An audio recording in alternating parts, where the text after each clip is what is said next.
For more than 200 years, a battle raged for the soul of South India. Two massive empires locked in a struggle that would define an era, leaving behind a legacy of conquest, culture, and architecture that honestly still blows my mind today. So, let's get right into the epic story of the Vijayanagara Empire and the Bahmani Kingdom. We're going to start with this quote from a Persian ambassador way back in the 15th century. Just listen to those words. This isn't just high praise. It's someone trying to describe a city that was basically one of the wonders of the world. This really sets the stage for the kind of grandeur we're talking about here. So you gotta wonder, right? How does a magnificent empire like that even come to be?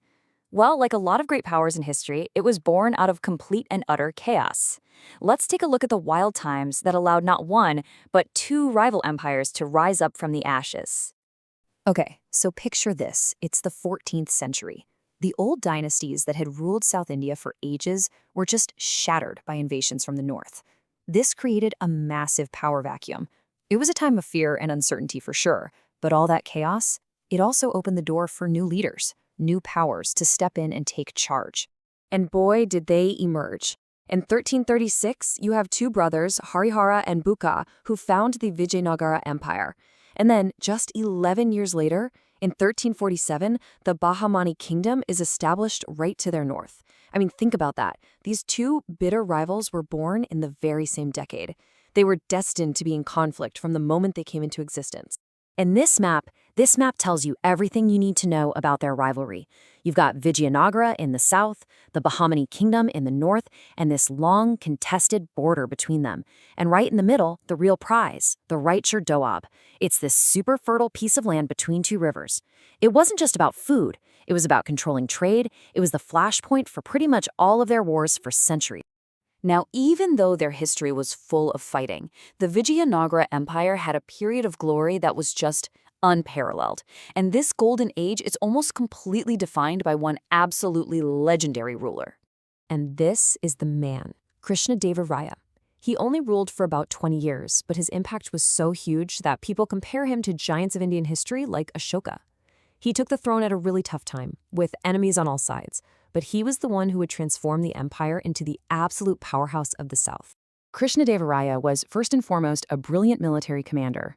He aggressively expanded the empire, conquering that critical Raichur fort and pushing deep into enemy territory. But he was also an incredibly clever politician. Get this, he earned the title Yavana Raja Pratishtapanacharya, which basically means restorer of the Yavana kingdom. He got it because he freed a captured Bahmani prince and put him back on the throne. It was a total checkmate on the political chessboard of the time. And this quote, wow, it gives you a direct window into how he led. Right before a huge battle, this is what he told his troops. It's simple, it's powerful, and it shows a guy who led from the front, inspiring his soldiers with both a spiritual promise and a direct challenge to their honor. But here's the thing that makes him so fascinating. His reign wasn't just about swords and strategy. He was a huge patron of the arts. His court was home to the Ashtadigahas, the 8 elephants of Telugu poetry. He was even a talented poet himself. It just proves his genius went way beyond the battlefield. All right, so let's shift gears. Let's head north and talk about Vijayanagara's great rival. Because the Bahmani Kingdom was a formidable power in its own right, with brilliant minds and a really unique culture. Two people really tell the story here. First, Muhammad Gawan. He was a prime minister and administrative genius who took the kingdom to its absolute peak. He also founded a famous college, a madrasa, making his capital a major center of learning. And then there's Ibrahim Adil Shah II, a sultan known for his amazing religious tolerance. I mean, his book, Kitab-e-Navaras, actually starts with prayers to the Hindu gods Ganesha and Saraswati. Just think about that for a second. That was remarkable for the era. The Bahmanids and the states that came after them developed this really distinct style of architecture called Indo-Saracenic. It's this beautiful fusion of Indian and Islamic designs. The perfect example is the Gol Gumbaz. Look at those domes, those arches, that massive scale. It's a completely different vibe from the towering temples of Vijayanagara, but just as impressive. But this powerful, centralized Bahmani kingdom just didn't last. After Muhammad Gawan died, internal rivalries just spiraled out of control. The whole thing weakened from the inside, and eventually the kingdom fractured into 5 smaller independent sultanates. And this split, it was going to have massive consequences for everyone.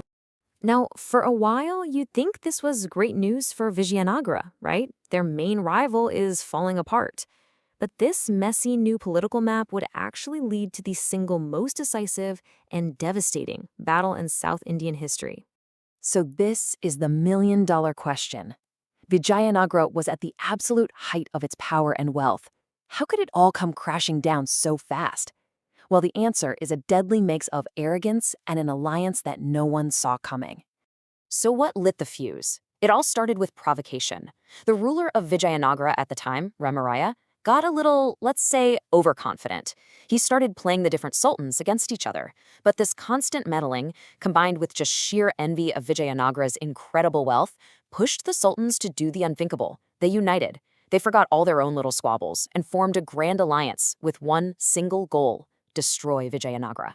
And so the stage was set. In the year 1565, near a place called Talakot, these two massive armies finally clashed. This was it, the final climactic showdown that would decide the fate of South India for centuries. The result was an absolute catastrophe for Vijayanagara. Their army was crushed, Ramaraya was killed, and the victorious sultans marched on the capital, Hampi. For months, they systematically looted and burned the city that was once called the most magnificent on earth, leaving it in a smoldering ruin. The Golden Age was over. So the empires are long gone. Their armies have vanished. Their incredible wealth was looted. But they left behind something so much more enduring, a legacy carved in stone that, even today, is just hard to believe. I mean, just look at this. The famous stone chariot at Hampi. It's not just a sculpture, it's a shrine, carved out of solid granite to look like a chariot. And its stone wheels could actually turn. This one object tells you everything about the mind-blowing level of craftsmanship they had. And this shows their grand vision. The Vijayanagara kings perfected the style of temple, with massive gateway towers called gopurams that just dominated the skyline. The Virupaksha temple is still an active place of worship today, a proud survivor standing tall in the ruins. But their rivals were not to be outdone. Their legacy is just as awe-inspiring. We come back to the Gol Gumbaz. Its dome is one of the largest unsupported structures in the entire world. It's an absolute engineering marvel, famous for its whispering gallery. It's a testament to the scientific and architectural genius of the sultans. And that really brings us to the final thought, doesn't it? The kings and the sultans are gone, their power, their politics, all erased by time. And yet here we are, centuries later, standing in the ruins of their cities, staring up at their creations in absolute wonder. It really makes you ask, how can an entire empire just vanish, but leave behind a legacy in stone so powerful it still takes our breath away?